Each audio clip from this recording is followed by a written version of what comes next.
कैसा लगेगा अगर मैं कहूँ आयरन मैन की वजह से मार्वल सिनेमैटिक यूनिवर्स की शुरुआत नहीं हुई थी। ब्लैक पैंथर मार्वल की पहली ब्लैक सुपर हीरो फिल्म नहीं थी और डेडपूल मार्वल की पहली आर रेटेड फिल्म नहीं थी। मैं बात कर रहा हूँ वीजली स्नाइप्स स्टारर ब्लेड की, जो रिलीज हुई थी 1998 में और उसे डायरेक्ट किया था स्टीवन नॉरिंगटन ने।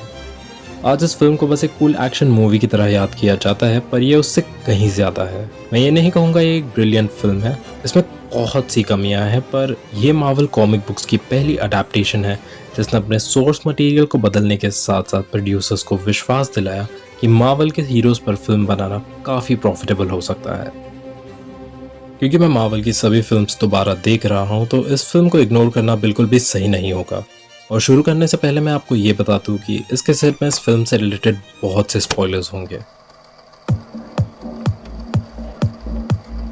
लेट 90s के वक्त कॉमिक बुक फिल्म्स की रेपुटेशन कुछ खास नहीं थी, क्योंकि 1997 में रिलीज हुई बैटमैन एंड रॉबिन जैसे कैंपी डिजास्टर ने सभी स्टूडियोज का कॉन्फिडेंस हिला दिया था। सुपर हीरो सिनेमा को एक सीरियस जॉनर की तरह कोई नहीं देख रहा था। फिर ब्लेड रिलीज होती है,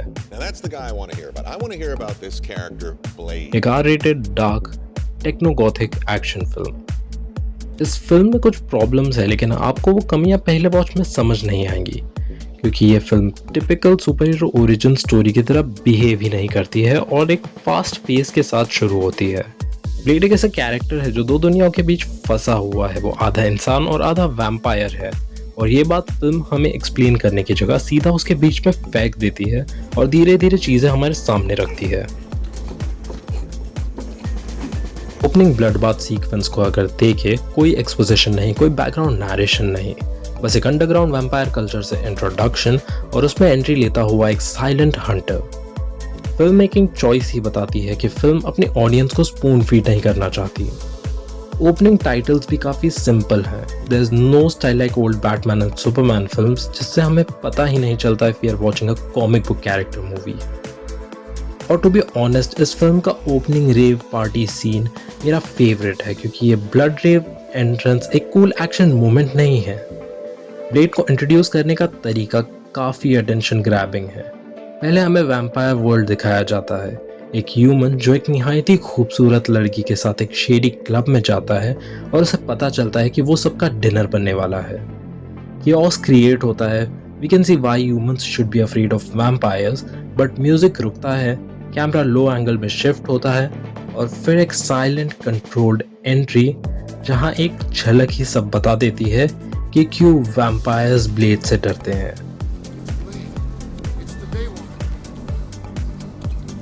ये मिथिक हीरो एंट्रेंस टेक्निक थी जो बहुत ही western films, mainly hyper violent films में यूज होती थी, बट बाद में कई सुपर हीरो फिल्म्स ने इसे अडैप्ट किया।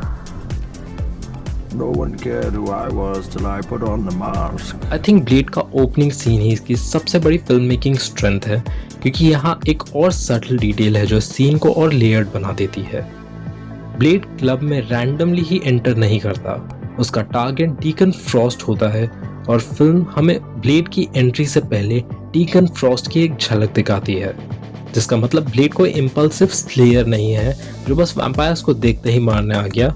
वो एक कैलकुलेटेड हंटर है, और इसी वजह से उसकी एंट्री का इम्पैक्ट डबल हो जाता है। जब ब्लड रेन शुरू होती है, ह्यूमन हेल्पलेस दिखता है, पर जैसे ही ब्लेड की एंट्री होती है, पावर डायनामिक रिवर्स हो जाता है। सडनली प्रीडेटर्स खुद प्रे बन जाते हैं। लेकिन इंटरेस्टिंग बात यह है कि ब्लेड का कॉन्फ्लिक्ट सिर्फ वैम्पायर्स से नहीं है, उसका असली आइडियोलॉजिकल कॉन्फ्लिक्ट डीकन फ्रॉस्ट से है।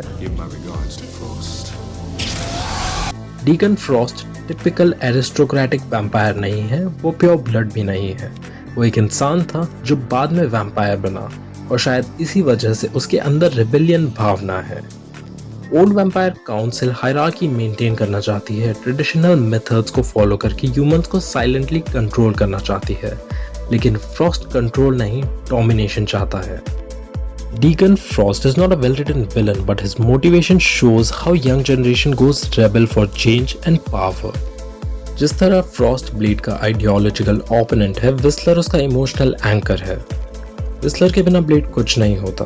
वो उसे डिसिप्लिन देता है, डायरेक्शन देता है, और सबसे इम्पोर्टेंट उसे ह्यूमैनिटी देता है। इंटरेस्टिंग बात यह है कि फिल्म ब्लेड को कोई इमोशनल स्पीचेस नहीं देती, उसकी ह्यूमैनिटी हमें उसके एक्शंस से दिखाई देती है। स्पेशली जब विस्लर मर रहा होता है, ब्लेड उसकी तरफ देख भी नहीं पाता। विस्लर की डेथ लाउड नहीं है पर हेवी है।